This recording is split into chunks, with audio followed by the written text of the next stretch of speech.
เนาะเมียนมาเลยบ่นี่น่ะ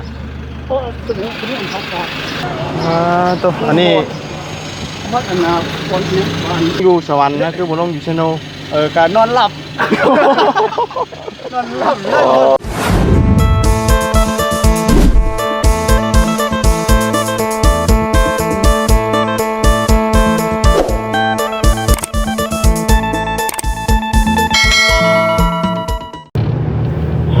ตัวแดดแท้นี่พี่น้องเอ้ยเนาะ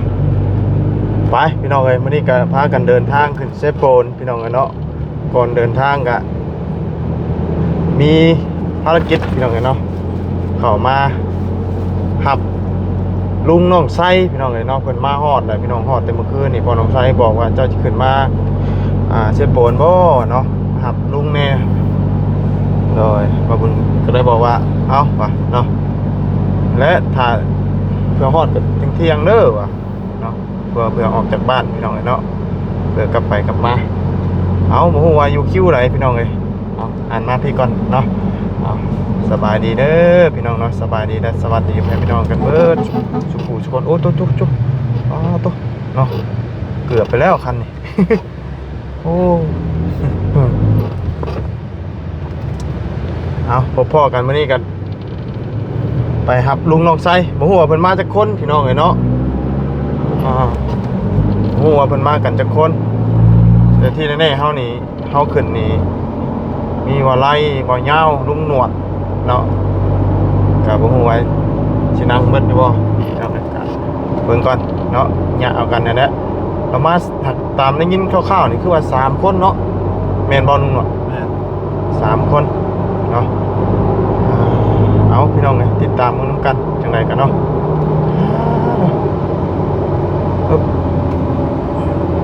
คือจะคิวนั่นเด้อเนาะนี่เป็นคิวเดียวน่ะเนาะคิวรถเมล์เนาะคิว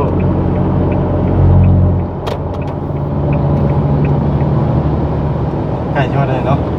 ยังไหนยังบ่ผูดเลยตอนนั้นไปอีก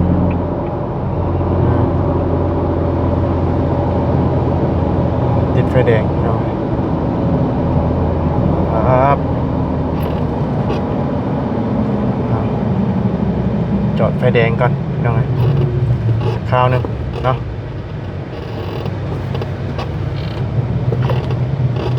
โอเคพี่น้องเลยพี่เมนบอลนี่เนาะมีโมเดียวตามข่อยว่าเด้อเมนบอลนี่เมนบอเขาพิษจักบ่พิษได้นี่พิษได้นี่ฝุ่นมันเอาเลย3แยกป่ะจ๊ะมันต้องโตอันนั่นพุทธิต้องโตอันนั้นเฉพาะอันต้องคลินิกนั่นวะต้องตัวกวางเนาะตัวกวางพุ่นวงเวียนกวางพุ่นว้ายพิษอันนี้เนาะนี่แหละบ่ได้ข่อยเข้าในเมืองบ่ได้ข่อยฮู้เลยพี่น้องคนสวรรค์คนแขวงสวรรค์ก็จริงแต่ว่าเฮาบ่ได้อยู่ในเมืองเนาะแล้วก็เฮาบ่ได้ค่อยมาบ่ได้ค่อยสังเกตเส้นทางบ่ได้ค่อยมามันก็เลยผิดถึกโอ้ยบางนี่มองนี่เนาะไม่ตัวนี้ไปเนาะนี่ตัวนี้นี่เนาะตรงวงเวียนกวางมี2วงเวียนพ่อควัน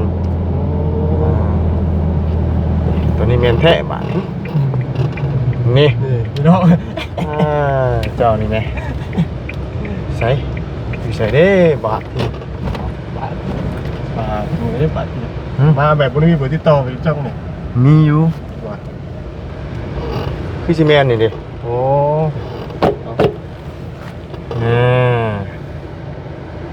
ฮอดอ่ะนั่งอยู่เล็กน้อยเนาะมา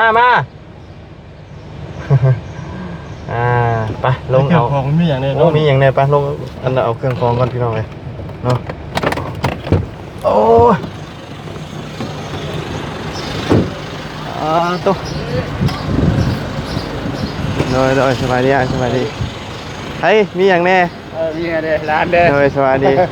เมียนบ่นี่เมียนมียังนี่นะ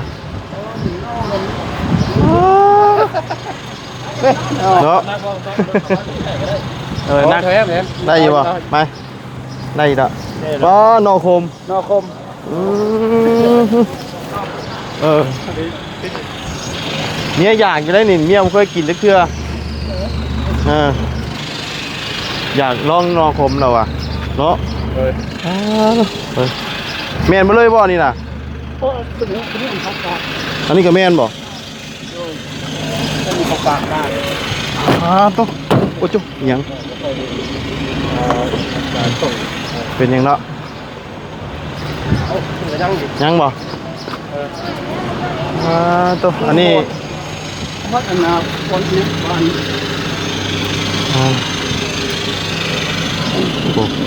พอดีเต็มพี่น้องเลยเนาะป้าตุ๊กเสียค่ารถอยู่บ่นี่ เบียร์ เสียนี่ได้นี่น่ะ อันนี้ก็ข้าวฟ้ามีข้าวฟ้านี่แหละข้าวฟ้า อ๋อเพิ่นฝากไว้ใช้นั่นน่ะ ก็แค่อันนี้คู่ถ้าเบียร์ท่าน โอ้ นี้ ฝากไปให้ผู้เฮ็ดเวียกเชฟโปน เลย เอาไปแล้วต้องเฮาต้องไปอันให้เพิ่นอยู่เชฟโปนนั่นตอนนี้ เลยต้องอันนี้มันจะมัดเลย น้อย เอาข้าวฟ้า มาจังได๋คือได้ลงอยู่พี่มาขึ้นไม้เด้กะ บ่แล้วอันว่าอันคือได้มาลงอยู่สวรรค์นะคือบ่ลงอยู่ชะโน การนอนหลับนอนหลับเลย บ่คิดว่าเป็นหยังเราคือบ่ลงอยู่ชะโนว่ะ ผ่านเนาะ ทางผ่านมาโทรว่าอยู่สวรรค์ นอนหลับเรือพุ่นก็นอนหลับเลยเรื่องว่าเพื่อนมาจนสนุกได้เด้อสิมาฮอดสนุกสิว่าสิฮอดสนุกบ่เว้าเขาก็นอนหลับเลยมาฮอดที่เลย สาเหตุคือนอนรับ เลย เนาะ ไปเนาะ ป้าจะเดี๋ยวขึ้นรถเดี๋ยว ไป ล้มกันรถก็ได้พี่น้องเห็นเนาะ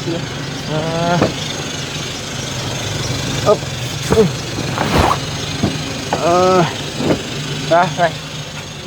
เอาขึ้นเลยขึ้นเลย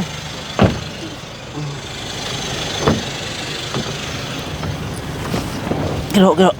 ได้บ่ได้อยู่บ่ ได้เอายับเข้ามาเอา ได้ละ ไป สบายดีเด้อพี่น้อง เอาก่อนบาด ดี นี่ เด้อ สาเหตุก็คือนอนรับเรา โดยชื่อนอนหลับหมอท่านเลยนอนหลับซะบอกให้เซฟเฟอร์ว่าไอ้จอดอยู่ซิโนเด้อพอทันเข้ากับจอดก็เฮ้ยก็นอนรับอยู่เมียกับบ่บุกได้บ่ฮู้เด้ โดยเมียกับบ่ฮู้แน่ บ่ฮู้ทางบ่อนอันนั้นเด้บ่อนเขาจอดก็เลยบ่ฮอดฟรีเด้ ฝากอยู่ดีเนาะ โดย ฮอดจังโมงคืนนี่น่ะ ขึ้นนี่ประมาณ5โมงแล้วฮอดนี่ 5โมงเช้าบ่ 5โมงแรง 5โมงแรงโอ้ว่านี่ โดย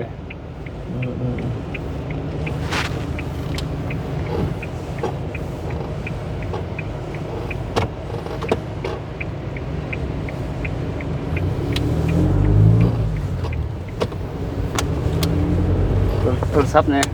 โทรรอนาฮอตทางแบงก์นาทางแบงก์อัสพรเหรอจอดอยู่หันได้เขาเจฝากแล้วเครื่องให้เขา ไผน่ะ อันน่ะน้องอยู่ทางบ้านแล้วเขาฝากมาให้อันทางพี่ทางลูกของเพิ่นเด้ อ๋อเพิ่นมีอยู่อันเฉพาะอีก โดย อันของฝากอันใด โดย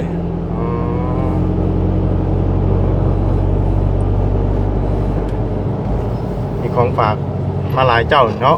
โดย เป็นไงก็ดีลุยมาก เราว่ากำลังเด้อกำลังสิฮอดเราอะ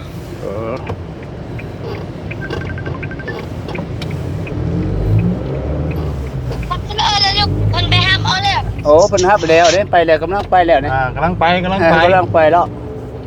เขาแล้ว ฮอดแล้วน้องชาย เอ้ยกำลังโหดแล้วเพิ่นมารับเมื่อกี้แล้ว ที่นั่นไม่ไปบ่ไปลูกปุ๊บไปปุ๊บแม่ไปอยู่เสลอไป นี่ไปนี่ไปนี่ อ่า รียังให้รับประกาศ ปุ๊บแม่หมวกไว้เจ้าคือใส่ตลอดหมวก พ่นมันกูดมันยังอาย มันเป็นเก็บหลายเดือนหลายอันนั้นแล้วก็เลยผมล่นบดกำลังปงกำลังสั้นหันมันก็ยังอายอยู่ มาฮอดแต่5 โมงแรงเนาะ โดย คืนแต่ว่ารับเนาะ โดย แต่โชเฟอร์เพิ่นก็บ่บอกบ่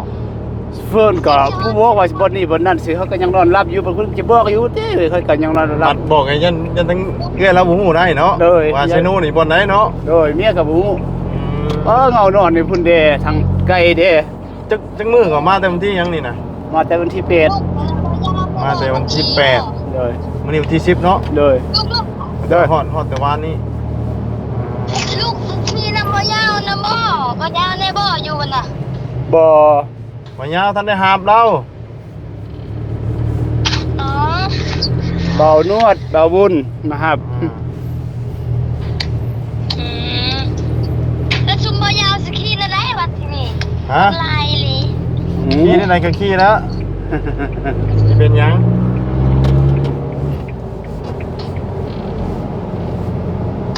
มาไว้มาเบิ่งเงินงาม โดยนั่นได้ก็จะได้ฮอดเลยขึ้นงามพัน เร่งแท้นี่เนาะจะเห็นอยู่หรอกเนาะ โดย อืม จังได้สองแล้ว เออ โอนขับรถจังได้บอลสมอง เพิ่นลอยเด้เพิ่นเคยมาเด้ ขับไวเลย เออ กินข้าวแล้วบ่ กินแล้ว กินแล้วเนาะ โดย คำกินได้ก็พุ่นละก็เครื่องทางจังจอดกินเนาะครับว่าบ่อยากกันเป็นยวดจวดเลยได้มื้อนี้น่ะ โดย เดี๋ยวเดินทางก่อนเนาะบางเทื่อแวะกินลาบกินก้อย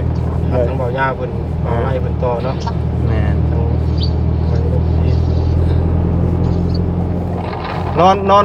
อันบ้านพักบ่คืนนี่ โดย คืนเท่าไหร่อยู่นี่ คืน1 1 0 0 โอ้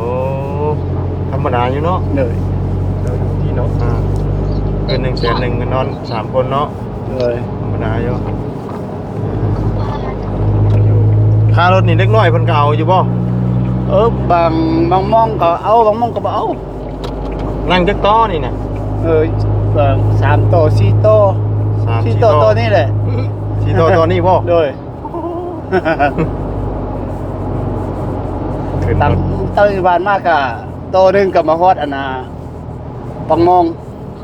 ลงปังมองก็ต่อรถคันอีกมาฮอดเวียงก็ต่ออันรถตุกๆคันใส่เนื้อลงใส่ไตอีก โอ้ ก็ต่อรถสวรรค์นี่มาพี่อยู่พุ่นก็6 โมง น้อย มาฮอดพี่ก็5 โมงป้ายพุ่นแหละ ต่ออย่างเดียวเนาะ เลยเบิ่งอีนางน้อยจนเหงาเลยบ่กล้าพาเพิ่นไปกันว่าสิไปฮอดเมื่อคืนนี่ก็บ่กล้าพาเพิ่นไปเหงาเลย ว่าเป็นได้เมื่อยบ่ล่ะเมื่อยบ่เดินทางไกลนะฮะเมื่อยบ่ได้เมารถบ่เมาเมารถจักเทื่อเทื่อหนึงเอาอันนี้ก็คำเมาเดี๋ยวก็จังนั้นหาถุงไว้ถุงยางไว้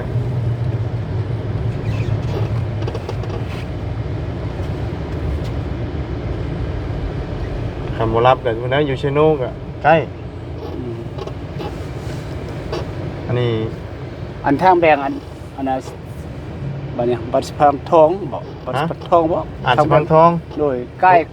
ล้สนุบ่ แมน เออ ขึ้นไปอีกประมาณโห70พุ่นนี่ เออ จางนี่ไปเนาะฮอดแล้ว70หลักบ่มันไกลเด้ มาจากนี่เป็น80บ้านหนองไส้ก็200กว่าลัก แมนเริ่มจากชวันมัน200กว่าพุ่นเอง เอียงมาอีนี่ไหนไม่มื้อนะ มาอีมาในมาอีเพชรนะผมกุ้น อันลานพุ่นนี่ลานบ่ ร้านพวกนี้นะ ลานคนไหนนี่ลูกไผนี่น่ะ ก็ลูกอันน่ะน้องสาวอันผู้ตายเขาอันนี่ ลูกน้องสาว มาอยู่นำเฮา2 คนผู้นี้ โอ้ย 3 คนเอาผู้นึงเอาผัวเอาว่าเนี่ยผู้นี้ก็ไปใส่กำพร้าไปบ่มีผู้เบิ่งอยู่เฮือนก็ได้ยังค่าโรงเรียนอยู่ได้นี่ ของเฮียนปอใดได้น่ะ ปห้า ปห้า ไปว่าไปดนสิบ่มีผู้เบิ่งผู้แย่งโอ้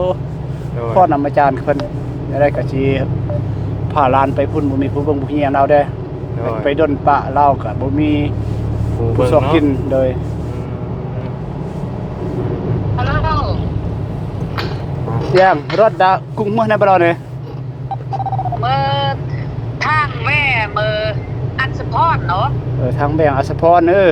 ลงเห็นนะว่า แถวหนองเฮ็นบ่ แม่น เรานี่แหละจิ อันสปอร์ตเด้อ นี่แหละการเรียนก้อนนี้อีกกำลังย่อม รถระเบิดอะไรกำลังเรียน เรียนรัดคิวรถมากโด ตบจะเติมโอ้ อันเล่ละเจียงไว้โทษเลยเด็ดแม่นั่นนี่แหละ ใกล้ฮอดก่อนจังได้ ก็ได้จังให้เพิ่นออกมาเนาะไกลเติบอยู่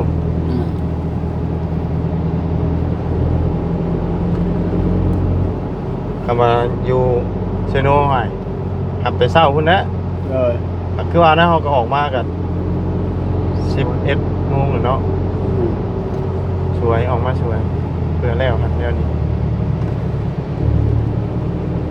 คันอยู่บ้านกะเขากับเบิ่งชูมืออันคลิปอยู่นี่นะคลิปอันน่ะ เบิ่งได้อยู่บ่เมื่อพุ่นกัน ได้ก็มีมองมันได้ มันสัญญาณมันกันบ่อยากให้นั่นปานใดเนาะ เลยอันอยู่บ้านก็ได้กันว่าลงจากบ้านไปนิดนึงกะโอ้ยยากแล้วหาสัญญาณก็บ่ค่อยมีปานใด เลยงานกันมันก็ยากคือว่าน่ะใหญ่หลายส่ง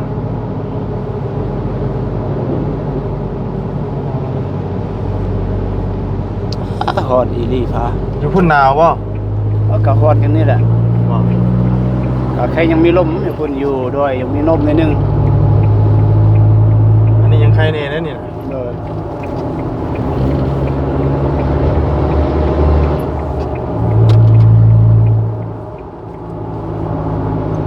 ช่วงวังหนึงยังฮ้อนกว่านี้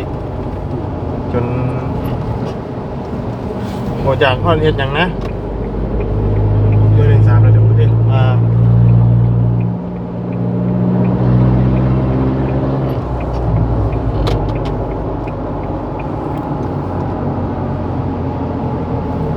นอกคมนี่ชื่อเอาบ่หรือว่าแน่ใด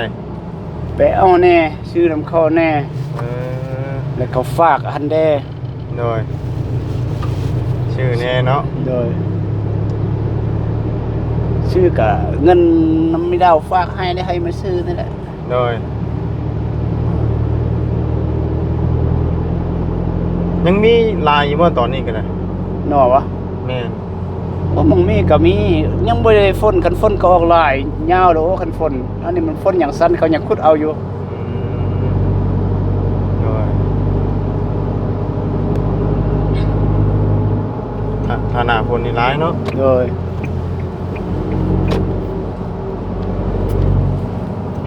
คือค่ายๆหน่อไม้นะเนาะ โดย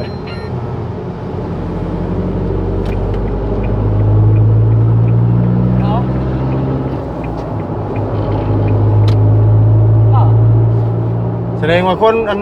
อยู่บ้านน่ะมาเฮ็ดเบี้ยแถวนี้ก็หลายเติบซะเนาะ โดยแต่บนพุ่นว่ามันยากบ่มีปัญหาเงินนี่พุ่นหาเงินมันบ่มีปัญหาบ่มีอันน่ะผู้ลงทุนหลายคือว่านะ โดย ยากปัญหาเงินนะหลายเขาลงมาเฮ็ดเวียกทั้งพี่เบิด ถ้าสมมุติว่าเฮาสิไปฝั่งไทยได้ซะ คันป่าสิไปฟังไทยก็ไปทางเวียงจันทน์พุ่นนะ แต่ว่าบ่ได้ค่อยไปบ่ บ่อันผู้เพราะว่ามีผู้มีหยังมีเงินมีคำในนึงสินะเขาก็เรียนไปไทยเขาก็ได้แนวเฮาบ่มีทุนมีฮ้อนเรียนสิก็ไปยากทุกวันนะไปเฮ็ดเวียกเดี๋ยวนี้นั่นแหละ มันก็ต้องใช้เงินไปแน่กมิดเนาะ โดย มีหมู่มีครูอยู่พุ่นก่อนเนาะ โดยเรียนวัดสปอร์ตบ่หรือว่าไปกวดสุขภาพบ่ไปนั่นก็ต้องการเงินหลายเด้เขาก็เอาบ่มีทุนไปก็ยากคือว่านั่นแหละ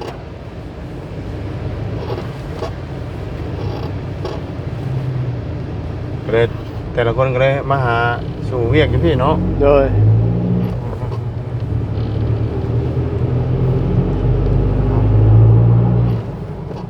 เบิ่งพังเบิ่งบ่บางเทื่อก็หาซ่องเองอยู่พี่เฮ็ดบ่ โดย อ๋อพอมีอยู่ ก็ขึ้นไปเบิ่งเกิดเบิ่งยาวดาวแดกก็ซอกมองเฮ็ดเวียกแน่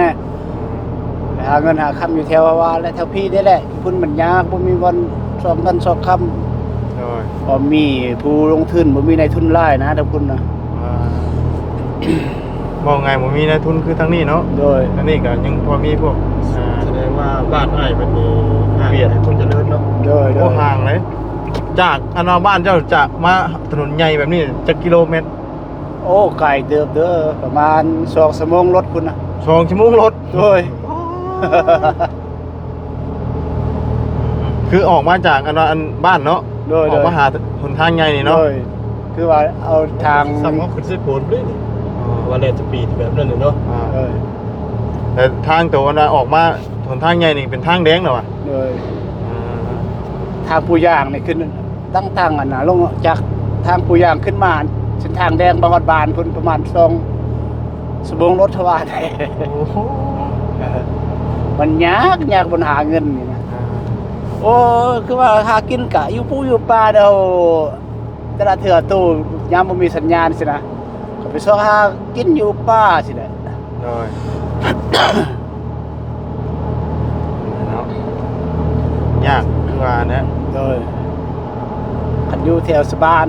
เบื่ออยู่แถวเฮือนแท้ก็พอมีสัญญาณโทรได้ คำออกป่านี่เป็นบ่มีเลย โดยคันนี้ออกจากบ้านไปลงเข้าป่าแหละแล้วมีตั้งโต๊ะนั่นแหละครับมีสัญญาณหน่อยเดียวตั้งโต๊ะก็มีมองมันมีบ่มีก็บ่มีซ้ำ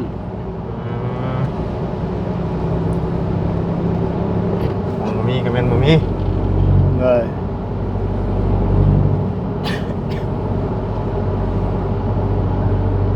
เมื่อวานนี้กันว่ารถอันอยู่สิบนว่าสิไปฮับไปก็มาจิเอาถ่ายอยู่คิวรถว่าสิจะมาโทรว่าไปนึกรถพี สิได้ไปเลยแม่นบ่ โดยว่ารถพียังเปลี่ยนรถอยู่ประมาณชั่วโมงนึงแล้วว่าสิพอชั่วโมงโทรว่ายังบ่แล้วเธอเด้อกะเช้ามื้ออื่นพุ่นนั่นว่าจังซั่นก็สิซอกบ่นอนก่อน โอ้ยพอนังใช้โทรบอกเมื่อคืนนี่กัน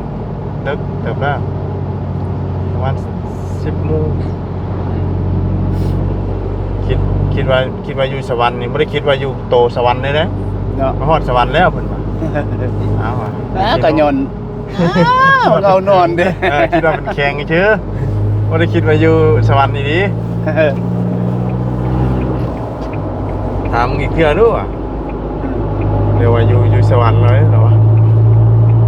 ลงสิโปนเด้อนำบอกให้ซิเฟอร์ไว้จังซั่นลงสิโปนพอสิโปนนั่นถ้าเมียก็จะฮู้ในฮู้ก็นอนหลับ เขาปุ๊กฮู้ไก่เอ้าไปไก่สิโปนแล้วตีนี่ฮอดสวรรค์แล้วบ่โอ้ยฮอดสวรรค์แล้วบัดนี้ ฮอดคิวแล้วได้อยู่เพิ่นว่าโอ้แล้ว พอคิวสวรรค์แล้ววะดิ โดย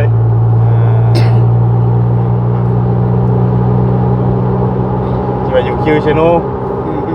คือว่าคิวซิโนบ่แม่นเพิ่นฮอดสวรรค์เพิ่นว่า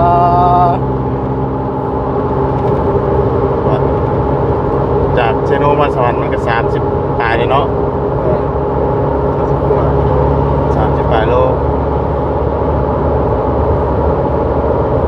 คันอันนั่งมาฮอดสวรรค์นี่เท่าไรน่ะอันว่าค่ารถคนหนึงค่ารถนะเป็นเอาเท่าไรต่อคนนะจากที่ว่าเจ้านั่งสายทางตัวมาล่าสุดนี่ ถามว่าเฮาบ่นั่งเลยนะ มันก็คือเก่าเอาซ้ำเก่าเนาะ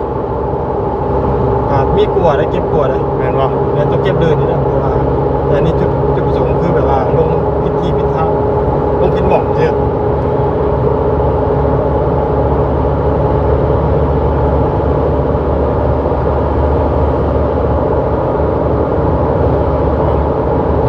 ไปสิฮอดก็ถึงเติมอยู่แล้ววัน2 ชั่วโมงไป ทางพักดีกินข้าวกินน้ำนะ โอ้ต้องพักอยู่แล้วเนาะแต่มันครึ่งทางก่อนเราก็กินข้าวเช้าเลยเนาะ โดย กินยังเช้านี่ กินห อ้ยกินมันยุ่งมันยากให้ได้กินนะซื้อข้าวโลนึงก็มีเงินได้ก็ซื้อซีนนั้นจัก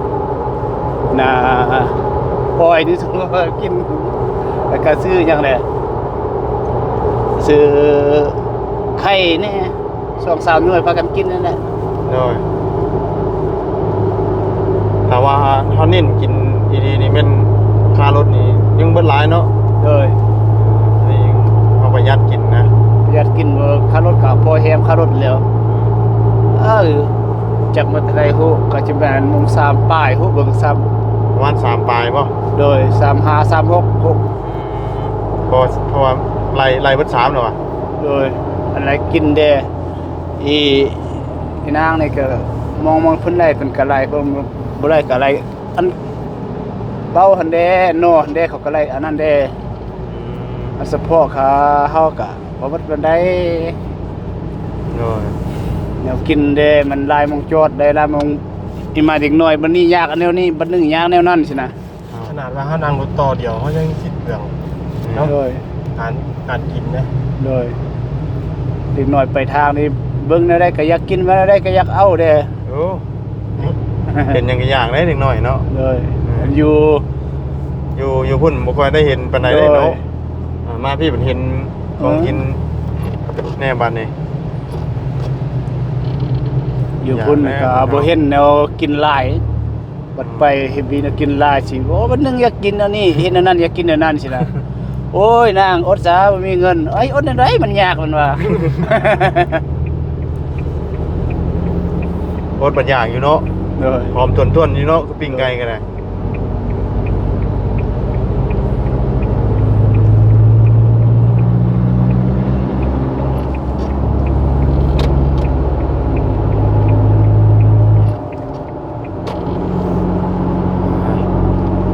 ไปฮอดถึงทางจังหวัดกินข้าวกินน้ำและมื้อนี้วันที่10เนาะ เลย 1 2 3 4มื้อเนาะ เลยดีแล้วเฮาก็มาไกลเมารถทั้งเมียก็เมาทั้งนางก็เมา กันสิขึ้นไว้เด้อกะ คือว่าเพิ่นเคยเมานิดนึงก่อนจะขึ้นนะ เลยเมารถกันบ่ โดยเพิ่นบ่เคยไปทางไกลแน่ ลูกหลานกับเมียนี่ยังบ่ได้เคยไปทางไกลอีกเทื่อ โด บ่ ยโดย แต่เจ้านี่คือจะเป็นเทือที่2รอบนี้เหรอวะ โดย เทือ2เนาะเดินทางไกลว่านะผมเคยเดินทางไกลกับเมื่อยแน่ มัน เพ เมา ราะว่ามันไกลก็เขาไปกรุงเทพอีกเลยระยะทางเพิ่นมานะ โดย เขาไปอันนี้เข้ากรุงเทพใช่ไปตอนแรงตอนเช้าก็ฮอด โอ้ ตอนแรกนี่ก็7-8 โมงแรงเขานั่งหารถนั่งอยู่มุกดาหารเนาะ โอ้อันนั้นก็ซ้ำแบบอันน่ะเอาตั้งปังมองไปฮอดเวียงซั่นนั้นแล้วกันว่าฉะนั้นพุ่น6 โมงฮอดพี่ก็ประมาณ6 โมงปลายสิแหละฮอดเวียง ฮอดเวียงอยู่เนาะ โดยอันนี้ลงตักปังมองมาเมื่อคืนเด้เมื่อคืนฮอดพี่ก็6 โมงตอนพุ่งนั่นแหละตอนเช้านั่นแหละ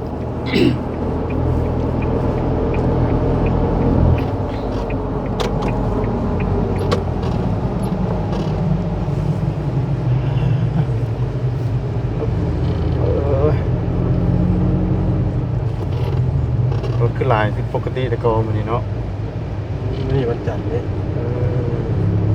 แต่ก็รถโล่งนะมื้อนี้รถจักรลายแน่มื้อนี้ทางดีอยู่ที่ทางมาก็ได้ ดีกะจากเวียงลงมาพี่คันเมื่อทางพูนโอ้ยทางง่ายอันผู้เขารักกันเอ้ยเป็นตาย่าน ภูกระลัน โดยเป็นตาย่านในเทช่วงนี้นะมันแบบว่าเป็นคุมเป็นบวกเป็นเป็นทางนั่นนะครับ ตอนเว้นยังใครอยู่นี่เนาะ โดย ตอนคืนนี่เนาะ โดย บางเทื่อมันมืดแล้วก็แปลว่าโชเฟอร์ก็จะรับแนวบ่นี้เนาะ โดย ป๊าดย่านนี่กัน สุดลายแบบมันรถจีนนะรถพ่วงนะ รถอันใหญ่ๆเนาะ โดย ยาวเนาะ บางเทื่อกับค่าอยู่ข้างทางเป็น10เป็น20คันพุ่นค่านำกันสินะ มันขึ้นบ่ได้บ่ โดยมันแตกเป็นว่าทางเนี่ยมัน เป็นคุมเป็นบวกไปเฮ็ดนะเป็นยางแล้วเนี่ยเป็นดินแดงเบิดสินะเป็นบวกเป็นคุมเป็นว่าบักเลิกพุ่นนะขนาดเฮาเมื่อวันนั้นที่รถอนาตู้น้อยเฮาก็ยังลงเมิดยางขึ้นเมื่อเทิงพุ่นท่าเขาอยู่เทิงพุ่นถูกมั้ยเอาแต่ซูเฟอร์กับ 2-3 คนอยู่ทันมันขึ้นบ่ได้บ่โดยมันนักโดยมันขึ้นบ่ได้ยันมัน อย่ามันปีนเนาะยันมันไหลขึ้นแดเป็นเฮาก็ได้ย่างเบิดย่างโอ้ไก่โอ้ อยากถ่ายพุ่น ทางปิ่นผู้ปิ่นเขาแล้ว เอ้าภูเก้าลักแบบว่าโค้งนี่เนาะโดยระยะทางน่ะ9ลักโดย9กิโลโดยอยู่เทิงภูเขาอย่างเดียวแล้วอ่ะโดยมันเดินภูเก้าลักเนาะโดยสันอีกมันสันอีกบัดสันอีกมันโค้งอีกคดไปคดมาอีกโอ้ยมันที่ว่าภูเก้าลักนี่บ่แม่นหยังไงครอบกันแบบว่าไหนครอบตึกไหนเนาะ9กิโลอยู่ว่าไงอยู่ในระยะทางเส้นนั่นน่ะคือ9กิโลอยู่ในภูเขาอย่างเดียวไม่ได้ไปใส่เลยมันไปใส่โอ้เพื่อชีวิต9กิโลมันก็บนเนาะบนอ้อมมันก็บ่ได้ใกล้เลยเนาะ9ลัก9กิโลว่าเขาเดินไว้ได้มันกับวันนกแต่ว่าคนกาซ่าของวันนกค่อยไป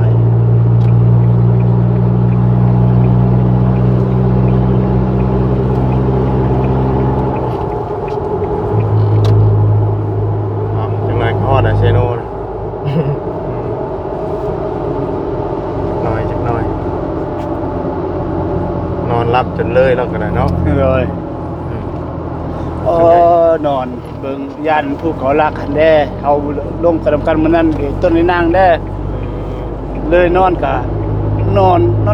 ก็คือว่านั่นนอนก็รับแดนแหละเลยมาทางงามสิทางไปสบายสินอนก็คือว่านอนเจ็บเลยเนาะโดยนอนมันบ่อยากรับเนาะเว้าไงเฮาฝืนบ่ให้อยากรับนะว่าทางมันยากเนาะโดยทางมันยากเฮาฝืนเด้โดยเฮาฝืนว่าอยากเบิ่งทางนะโดยตัวเองกับทางตัวเองเด้เฮาก็เคยเป็นมาหมองทางคักๆเลยหมองขึ้นไปเลยป่ะนี่โดยก็สวรรค์ทับโดยไปทางสบายนอนหลับเลย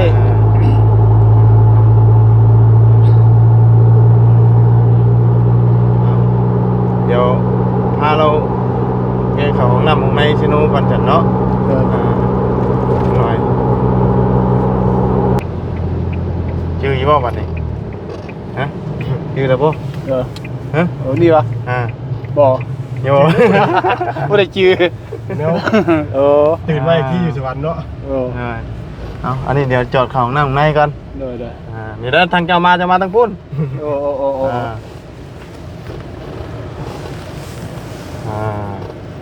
ไปเดี๋ยวคงเขาตัวแดดทำเนาะไปสาวพี่น้องเนาะกะพาเราแวะเข้าห้องน้ำของในเนาะเดี๋ยวไปรับทั้ง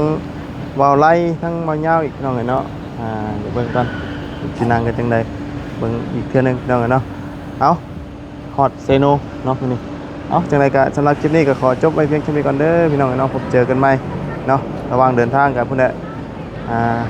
แวะกินข้าวกลางทางพุ่นแหละพี่น้องเนาะกินลาบกินก้อยพุ่นแหละไปสำหรับคลิปนี้ลาก่อนขอบคุณไปพี่น้องเอฟซีเด้อที่เข้าติดตามรับชมไปพี่น้องสบายดีไป